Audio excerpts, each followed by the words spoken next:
From a classroom teacher to a selfless social worker with a master's degree, a self-made woman with loads of personal life experiences and challenges. She stops at nothing to reach people from all parts of the world. To be motivated and inspired, it is time to connect with Caroline's Motivational Television, CMTV. Hi everyone, today we're going to be talking about how communication methods have evolved over the years. So we're going to address typical traditional ways of communication, the modern ways of communication, and the Android generation.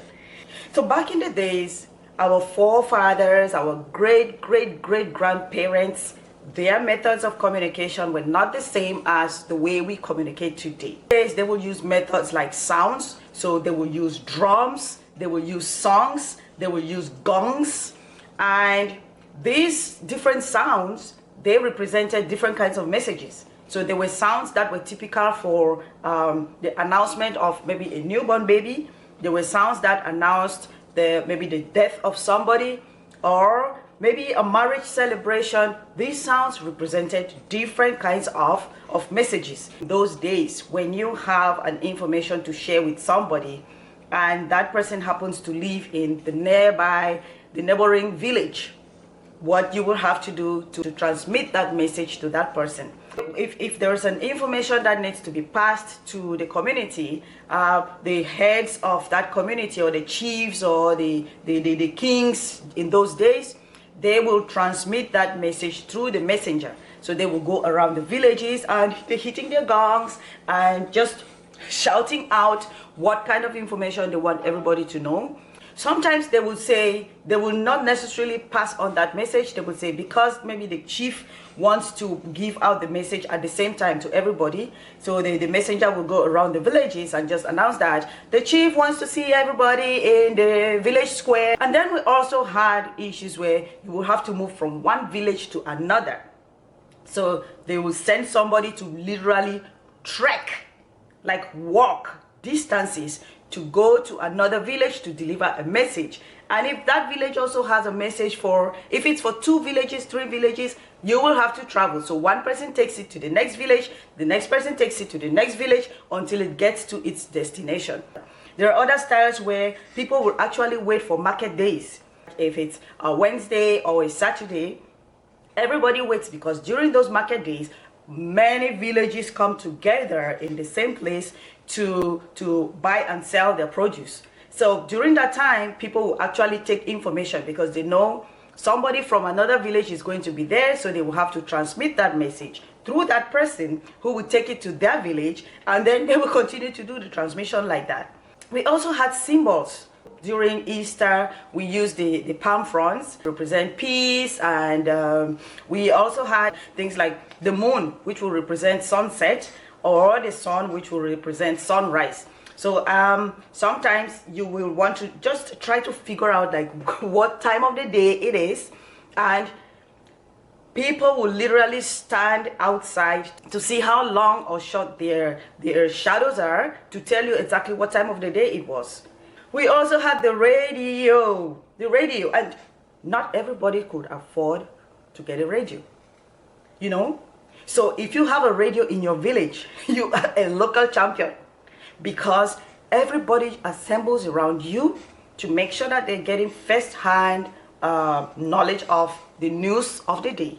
If you are friends with those people, it's like, wow, I own the world. I have a radio and everybody's looking for me because they want to listen to the news through me, you know. Then came letter writing, where you will have to write a letter. Sometimes people don't even know how to write. So many villages had a representative. Many villages had somebody who would sit there and write a letter for somebody when they want to send it to a loved one, family member, friends. So they will actually book appointments and say, I would like you to come today because I want to write a letter to send to whoever. So whatever you say, they pen it down and then seal it and send it to whichever messenger is going to where. And then we had telegrams. With the telegraph, it was very typical of people who had like relatives overseas, where they will call, leave a message and say, come and receive your message on this day, or you go and send a message. It was like the telegraph worked on certain days, and you have to be there on that day in order for you to either send your message or receive your message. There were times that you sit there, you can't even hear what somebody is saying, or you have to say something, you drop it, and then somebody says, you pick it up and receive. And then that passed, and we started seeing another movement towards television. Wow. Television started with black and white. It did not matter at all if you have a black and white TV. You were the richest in society, wherever you lived. Because when it started, a single village can have one TV. And guess what? Oh my God, in those days, TVs used to start at a certain time of the day. It wasn't like 24 hours that we have it now. TVs would start at a certain time of the day, and take for example, it's 4 p.m. that TV starts, and kids come back from school around 2:30ish. Kids rush to complete their homework. They rush to complete their homework so that they can have enough time to go and start with the TV at 4 p.m. You know? So kids became so obedient because they don't want their parents to say, do not go and watch TV. And this family that has a black and white TV, they were the president of that society. Nobody jokes with them. If you joke with them, you lose your chances of watching TV at 4 p.m. That was it. There was no contest about that. If you, by any chance, have a dispute with any member of that family, you're done. There's no way you're going to watch TV when 4 p.m. comes. So kids were very, very, very, very careful the way they treated families with TV. And when that time comes, the house of these people with the TV is jam-packed. So many people in the living room, others by the windows, peeping just to make sure that they see the screen. I can even remember somebody trying, I think there was a football match going on, and somebody watching this football match wanted to go closer to the TV to look to see when the other person disappeared on the other side. They wanted to see where they were running to, as if they could see somebody on the other side. Oh my God. And then it did not matter what kind of program was going on. Everybody was watching anything. It really did not matter. Adults who watch cartoons. They're showing the news. Kids who did not understand what they were saying, they will watch the news. Sometimes the news is in some language that you don't even understand. Everybody is watching it. All you want to see is images dancing on the screen. You're good to go. We'll see kids scrambling. Kids actually arrived those homes 1 hour before the start of TV, just to position themselves in places that will enable them to have a view, a clear view of these TVs. And they will stand there for hours, and you can't even take toilet breaks, because once you leave your spot, it's gone. Somebody else is taking it and you're not getting it back. My class teacher actually took the entire class and went to this single house that had a TV. Took the entire class to this man's house, and we sat there on the floor watching what was going on. I think it was National Assembly going on, and the teacher wanted us to experience that. We went there, sat on the floor, and just watched the entire show. So luckily for us this time around, this particular TV, it wasn't black and white, it was in color, and we were so happy. Oh my God, we just watched a color TV. Oh, that experience is so fresh in my mind. Wow. And we came back, the stories were out there, we were just talking about it. Oh my God, those who were absent from school on that day, they did not find it easy because they just missed on a big opportunity. A big opportunity to have a story that you've seen a TV and you've actually watched a TV. I remember my dad used to come back from work and he couldn't even sit down to eat his meal because there were people everywhere in his living room. It got to a point where my dad was like, what is this? What did I just do? And he started putting like like he started putting like time frames. We're not putting on the TV at 4 p.m. It's gonna be 6 p.m. So you're trying to solve one problem and you're creating another, because us the kids, we did not find that funny. And then gradually landlines began to unfold. We started seeing landlines, and it started with offices. So major government offices, they had, not all, some will have these landlines. And oh my God, if you knew somebody who works in a government institution that has a landline, you were a star just by knowing somebody. People were famous just for knowing people who work in institutions that has phones. And so people will go to these offices and wait and beg to talk to somebody. Sometimes they will say, we give you just 5 minutes, 10 minutes, 2 minutes, and you will just talk about somebody, transmit a quick message, and that is it. And the other way around will be you sitting there to wait for this phone call. So they may leave a message and say, I'm gonna call you at this time, and you have to sit there and wait. But another inconvenience, this is somebody's office, right? So you can't really sit there for a long time to wait. He actually has work to do. Initially, only offices had it, and then gradually we had some houses that started having landlines. Boy, oh boy. If you have to beg somebody to use their landline, there were so many rules attached to that you will have to follow those rules just for you to receive a call. You're not making a call using these landlines. You're just sitting there to wait for your relatives who lived in maybe the big cities or lived overseas to talk to you. And so it will be from, okay, when you're coming into my house, take off your shoes. When you're in my house, don't make noise, don't talk, don't say anything, sit on that chair, don't sit on that chair, you should stand up, you should that. And if your relative is not calling you at the time that they said they will call, boy oh boy, you're wasting my time, you're disturbing me, we want to go out, we don't want to go out, oh, you dirtied my floor. So many things attached. But because you are vulnerable, you depend on this phone call, you rely on this is the only means of communication that you had. So you had no choice. You had to endure all the consequences. You had to endure the insults just to receive your message. It was not easy. And if you, like, people became famous. If you are friends of somebody who has a landline in their home, wow, everybody looks at you in society like, oh my God, they have a landline in their home. So you are different. Well, life has evolved. You were a bao, a big guy or big girl. If you knew somebody who had a landline in their home, or if you were that person who had a landline in their home. And then the evolution started taking another shape. We started having call booths. So telephone call booths, people started establishing businesses in streets where they had like a call center.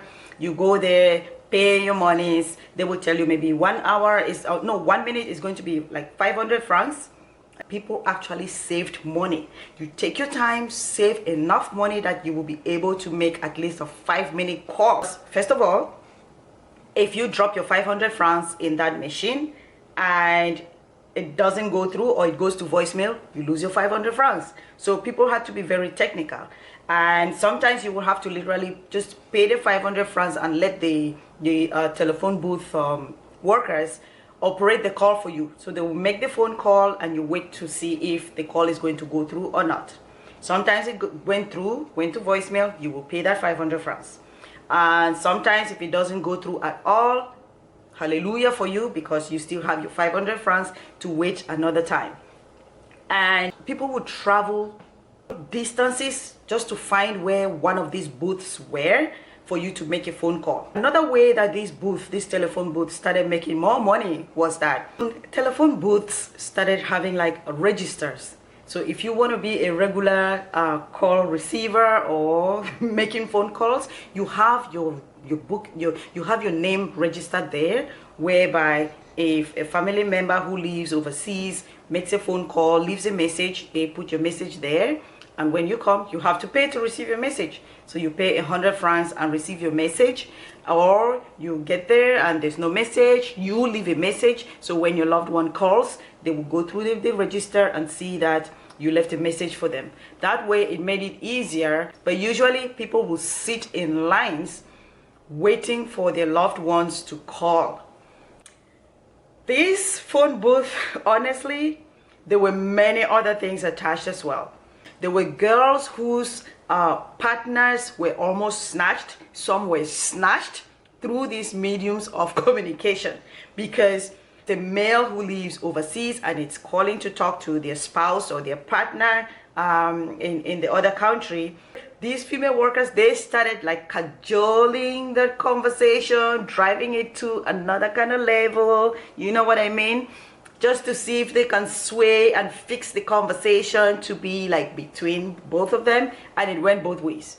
I had a lot of friends who told me stories like that, and they would come, they would just to receive. Sometimes they would not even deliver your message. When they start getting that kind of, okay, maybe I should make a try on this one and see if it's going to go my way, right? And they will start slowing down on your messages. Sometimes you go a month and you're not receiving any message from your loved one, but when you get a chance to talk to them, they will tell you that they left a message for you. Or you can leave a message that they should transmit it to your loved ones, and when you get a chance to talk to them, they did not get the message. So, and then we moved to cell phones. Those who had cell phones, you either belonged to the very high class in that country, or you had somebody who lives overseas who has sent a cell phone to you. Everybody who had access to a cell phone, you were automatically a celebrity. No questions asked. I mean, different types of cell phones were coming out because the sizes also mattered. If you have a smaller size, they know what to categorize you. If you have a big phone, chironko, they know how to categorize you. Look at them. It was just amazing. It's amazing how cell phones have evolved. It's just, look at that. Every time something new comes out, you just want to get it. It's like, okay, I don't want to be left behind. I'm going to go for my next cell phone. And, ooh la la, look at this one. And when you had them, it's like, oh, I have the best cell phone in the world. Look at this. Different kinds, different kinds. Every time you hear that the phone is out, you just want to get it, right? You just want to belong to say, oh yeah, I have that one too. And then I moved, I had that one too. Literally, like, you have to punch those buttons first for you to use them, you know? It was in stages. Look at that one. Look at that. It was in stages. Oh my goodness. Cell phones actually elevated people's statuses in society. You moved from a nobody to a somebody that everybody wants to make friends with. I mean, people's cell phones became call boxes. You know, one person has a cell phone in a community, an entire community, and guess what? You become a call box. Everybody is sharing your phone number to their different family members who calls you from all parts of the country. Sometimes you receive phone calls, you don't even know who it belongs to. They're telling you, can I talk to this person who lives here, 3 houses away from you? Sometimes you just get to take a message and then you just sit there and somebody comes, oh, did this person call you? Because I gave your number. We were call boxes, or people became call boxes. You just take phone calls like that. Oh my goodness. Oh, some will tell you politely, some will tell you, I've given your number to somebody, they're going to call me, please take the message.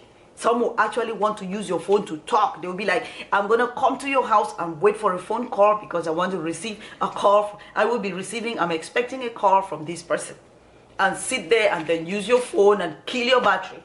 People travel distances just to wait for these phone calls. It didn't matter because at the end of the day, you've received your message or you've passed your message across. Everyone was sharing. We did not even bother because at the end of the day, when you receive that message through my phone, I am not paying any bill. The only thing that I'm losing is that my battery runs down. If I have a means to charge the battery, no problem.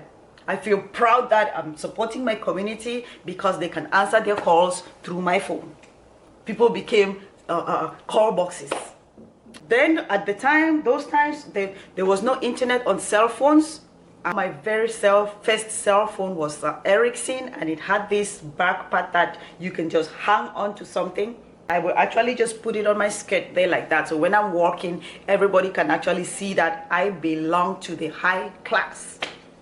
Guess what? There's no credit in that phone. So if you want to try to ask me for, you want to ask for my permission to use my phone, hello, there's no credit on that phone because all I have it there, it's just like picture. I just want everybody to know that I have a cell phone. People went an extra mile to make others understand that they have cell phones, because sometimes it's not in every environment that you go to that you want to hang that cell phone there, because people, they will actually steal it from you. Yeah, they will beat you up and take your cell phone. So you have to be careful. Wherever you put it on, you know that that environment, it's not an environment where your cell phone can be taken from you. For example, when you go to church or when you're in school teaching, you have it there, you know, in that environment, it's safe. There's only students and the teachers, right? And people actually planned with friends to call them at certain times to receive messages or to receive phone calls, so that everybody else in that environment knows that they have a cell phone. So you put it in your bag and you're there sitting in a meeting, and all of a sudden, a ringtone, and you gradually just pick your purse and you're running out. Hello, hello, hello, hello, hello. By the time you even get outside, you don't pick that call, because you don't want the person who called you to lose their money. You don't want them to lose their 100 francs. No, no, no, no, no. Don't pick up the call. The friend will warn you. You are making me to call you because you want people to know that you have a cell phone. Don't pick up that call. If you pick it up, you're going to give my 100 francs back. You're like, okay, it's an agreement. Don't call me. And so somebody will call you in a meeting. Oh my God, you knew that that phone call was coming, but you just tell everybody, I'm so sorry. I'm so sorry. And you pick up your purse. Hello, hello, hello. You're saying hello, but there's nobody in the background. You're like, yeah, oh, yes, I'm here. Yes, I'm in a meeting. I'm going to call you back. There's nobody on that line. And then you hang up, you come and sit down, your head is swelling because everybody now knows that you have a cell phone, and they're just looking at you like, wow. Come and see after meeting. Everybody wants to talk to you. Can I make a phone call? Can I make a phone call? Hello, I don't have credit. And then you had something they call beep. All you have to do, because you don't have a credit, you have 100 francs in your phone credit. 100 francs. That 100 francs, do you know the use of that 100 francs? Somebody knows. The use of that 100 francs is for you to beep. All you need to do is dial somebody's phone number. As soon as it rings, you cut it off. Nobody wanted to spend their money, Nobody wanted to spend their money, but everybody wanted to call somebody. So you just dial the number. As soon as it starts ringing, you just cut it off. Your number has gone. They know that somebody wants to talk to them. You want them to spend their money calling you back. Many a times, nobody called back. If you want to talk to me, talk to me. And many times somebody will be very inquisitive. Who is this who's trying to reach me? And they will actually call back. So that way, you should hear the way they answer calls. If, for example, I am the one calling you, right? And I want to say something. My goodness. Just because you don't want to waste too much money. It's like, yes, Caroline. Hello, yes, it's Caroline on the phone. I just want to tell you that, oh, my father. You don't have any chance to respond to that call. If you did not get the message, you should call back and get the message. So you spend, right? So, oh, hello, Carol, it's me. It's me. I just want to tell you that off. Hello, it's me. I just want to tell you that I'm in the hospital. You will be tempted to call back because when you hear I'm in the market or I'm in the hospital. Then you begin to ask questions. Why are they in the market? Why are they in the hospital? You want to know, right? Sometimes you panic because maybe this person lives where your parents are, your loved ones are, and they really have a message to tell you. They don't want to spend their money. So if you want to get that message, call me back. Or they call, hello Carol, call me back, call me back, call me back. Call me back, I not get credit, call me back. Off. So funny. My goodness. Beep. Or they say, what's the other word? Yeah, flash. They say, hey, somebody just flashed me. I'm going to flash this person because I want them to call me. Wow. Life. So beautiful, so sweet. Cell phones, communication and evolution. Then we gradually moved to internet cafes. Internet cafes where people will go there and learn how to use the internet. Definitely the internet cafe, the workers had to support you towards that because you did not even know what to do. People did not even have anything to do with Microsoft Word. The focus was emails. So you will actually go to an internet cafe and you have this box of a computer box right there sitting in front of you, and you don't even know what to do. Gradually, people began to be used to it. You can receive one email in 1 year, and that's okay. We were fine with that. One lonely email, that was okay.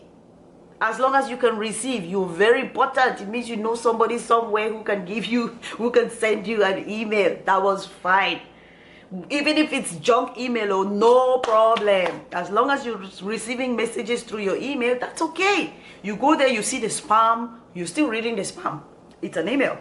You go there, you see junk, you're still reading it. It's an email. Because we had no understanding of, well, maybe spam is going to destroy that computer or not. No. You sit there, you read whatever you see. Okay. Microsoft Word is sending you an email. It's okay. You just received an email. It did not matter where it came from. Yeah. A friend of mine told me how she went into an internet cafe for the first time and she wanted to set up an email account. You know, everybody is beginning to have an email account, so why not try it, especially when you're living in a big city. Whether you're going to have friends emailing you or not, you just wanted to belong, right? So she had gone and told the workers there that she wanted to set up an email account, and they had asked her, what is your address? What address do you want to use to set up that email account? And she was quoting the streets where she lives, directing every angle. If you go here, you pass there, because then there are no addresses. There are no addresses, right? I mean, actual home addresses. So that's what she thought they were asking from her. She started describing where she lives, and the worker was just blank, and then slowed her down and said, listen, when you want to have an email, we call whatever, for you to have an email, you have to set up an address. What do you want your email to look like? They had to give her a whole lesson there to say, okay, maybe you want to use your name, or you want to use some funny word to create your email. And they assisted her to set up that email account. But guess what? The very next time she came back, she had forgotten about all that information, and she wanted to access her email. She had no contacts, but she wanted to access her email for whatever reason. You know that anxiety, right? You just want to belong. So she went to this internet cafe and she said, I would like to check my email. She paid for the services and they said, what's your address? She started the whole drama again, directing where she lived. If you go here, you pass there, street this and that. They're like, no, what is your email address? And then it occurred to her. You know, they always say practice makes perfect, right? So multiple mistakes, multiple trips to the internet cafe and multiple mistakes. Then she became familiar with the address that they actually meant, not her home address, but her email address. So in those days, we used to have Peace Corps who came to Africa to deliver lessons in various schools. And through that medium, we came to learn about what is called pen pals. So you actually have somebody overseas that you acquaint yourself with and become friends, and you two communicate through letter writing. So students were overwhelmed, were very excited. Everybody wanted to have a pen pal. There was this famous envelope circulating that everybody knew that that's the only way you can write to the pen pals, the only cheapest medium to write to these pen pals, because in that envelope, all you do is unfold the envelope, and when you unfold it, it becomes like a full page. It's like this in 3 parts, right? And when you buy that envelope, it's standard rate. When you buy that envelope, it's like this, but it's bluish in color, like baby blue, and it had this blue red all around it, and then it says put your postal here. No, it was postage paid, so you buy it ready made, and all you have to do is unfold that envelope, write your letter to your pen pal. When you finish writing the letter, you fold it back, seal it, make sure you put your return address. And guess what? In those days, we had no home addresses. There was no place for you to write any return address apart from your school. You have to literally just put the name of the school, and it's gonna find its way there. So we put that and then drop it in the mailbox, and excitingly wait for months for a response to come back from your pen pal. So I can't even say how we used to get these contacts. The only thing I remember is that we used to look at like newspapers, magazines, and just find names of people and just write if you see any address, hoping that it's going to come back. And when one comes, everybody else who is in your circle of friends, they try to respond. We put money together to write another letter, and then requesting that this person finds you their friends who can be their pen pals as well. If you receive a letter from a pen pal, oh la la, that day in school, you are the hero, the local champion of the school during that time. Everybody gets to read that letter. We want to know what the pen pal said. We want to know exactly what the plans are. And it was so excited. Everybody waited. Oh my God, you will see pictures. Some will send pictures. You have to be careful, because when you add large volumes of pictures, it doesn't go anywhere, because that prepaid envelope, you're not supposed to add anything else there. Sometimes we play, sometimes we just try it by error and include a half photo card in it, hoping that it's going to get to its destination. Most often those ones, they don't go anywhere. So we try as much as possible to make sure that the first time we're trying, it goes like that. And then we start saving money for the next round. In case we receive a response back, then we will use that money to post an actual letter that will carry a picture. So that's how it used to work. So most times, we first receive pictures from the pen pals because they are posting their letters to the address that we provide to them. And for us to respond back and show that, yeah, we're very interested in the relationship, in the friendship, we have to go and post another letter that will have our picture. So you have to save. For you to do that, it means you are foregoing about 2 weeks worth of your lunch money for you to raise enough money to email that letter. Schools began to introduce computers. They started with teaching the students the different parts of a computer before even thinking of the Word document, looking at all those programs.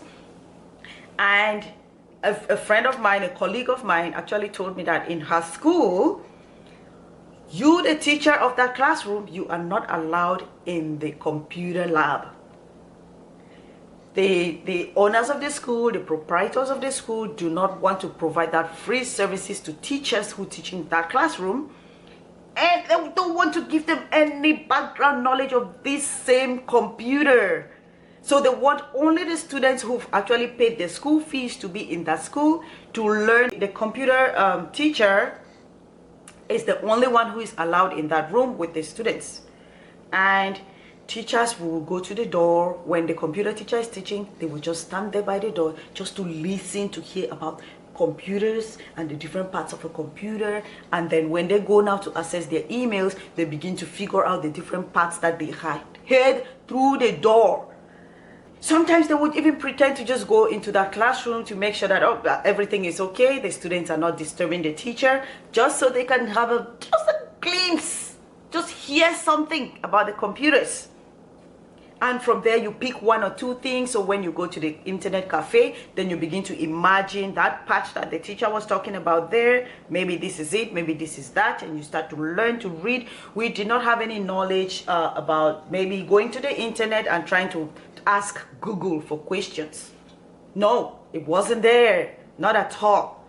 It was just blank. What you hear, where everybody is, that's where you are. Okay, so apart from emails, we also began to start having things like High Five. That was another social media platform where people could connect with other people. By the time I even had access to High Five, it was already dying down and we're moving to Facebook. So it's been from one to another, High Five, Facebook. Now we're having WhatsApp, where this is our Android generation, because everybody has access to all these amenities, all these things that we actually shared in the past. And so we changed. Oh my goodness, there is an availability of all these devices. Everybody has access to telephones, iPads, emails, WhatsApp, and even local phone cards that we used to use to make calls to different parts of the world. It's now gone, dead, because WhatsApp has killed it. With the use of WhatsApp, if you have access to Wi-Fi, you download your WhatsApp app, you're good to go. So change, I can say, is the only certainty. At every given point in time, change is bound to happen. And so with all this evolution, my friends, I cannot wait to see what the next invention is going to look like.